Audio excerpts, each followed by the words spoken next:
Look at us, week 7 of our 8-week mindfulness-based stress reduction course. And week 7 is about mindfulness and compassion, especially self-compassion, which could be said to be the cornerstone of mindfulness and mindfulness-based stress reduction. But what is self-compassion really? Is it complacency or weakness or pity or narcissism or selfishness? Not really. We like to look at self-compassion as treating others the way you want to be treated. For instance, if a friend came to you with a problem or something that was troubling them or a question that they had, how would you react to them? What would you say? So that's how we like to look at it. You treat yourself as you would treat a good friend.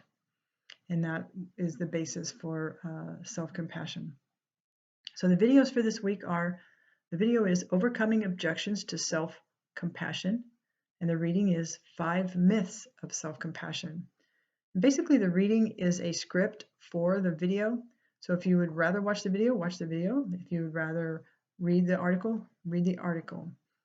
And also attached with this week's course, and it's on the mindfulness website, is a 13-minute loving kindness meditation, guided meditation. And I really encourage you to give it a try. You might be thinking, hey, I like myself pretty well already, but it's not about liking yourself. It's about being able to have compassion and show compassion to yourself in all situations. So I recommend you give that a try and work it into your rotation of your meditations this week. And one thing I'd like to share with you is regarding my own practice. At the end of my meditation sessions, I'd like to do a small exercise where I think of myself as looking at myself in the mirror, and I repeat the mantra, may you be free, may you find peace, may you have grace and courage. And it brings a different element to your practice and fosters self-compassion. So maybe give that a try, make up your own words, or you can use those words and let me know how that feels and whether that gives you some more insights and feel self-compassion. So let's turn from self-compassion to compassion for others. And the one article I really liked was Survival of the Kindest. And it's about Darwin and his work and his thoughts about humankind and whether or not compassion is a human element, a human trait, or whether animals can show compassion. And it's actually, the studies have found that animals can show compassion for each other.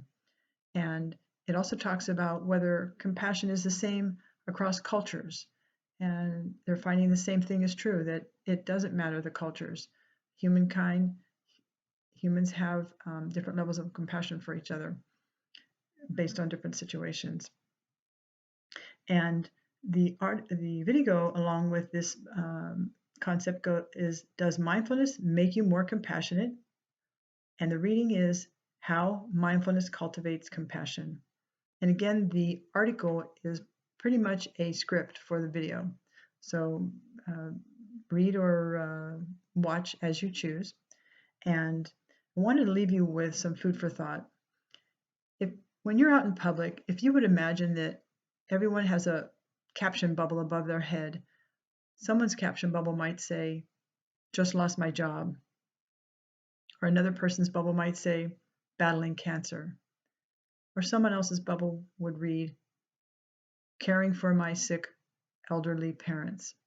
Would you treat those people differently once you know what's going on in their lives?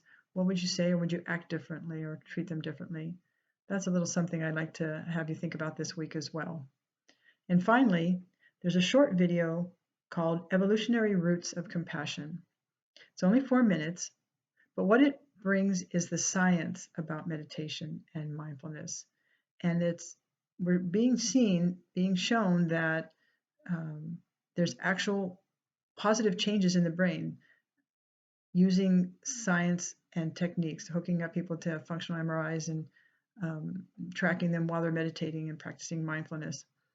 So that's something that's very interesting, and it's one of the reasons why mindfulness is becoming mainstream lately and is in talks everywhere, is that finally have the science to back up those ideas and those thoughts.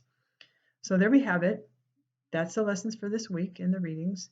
So I hope you enjoy, have some good practices, and until next time, bye for now.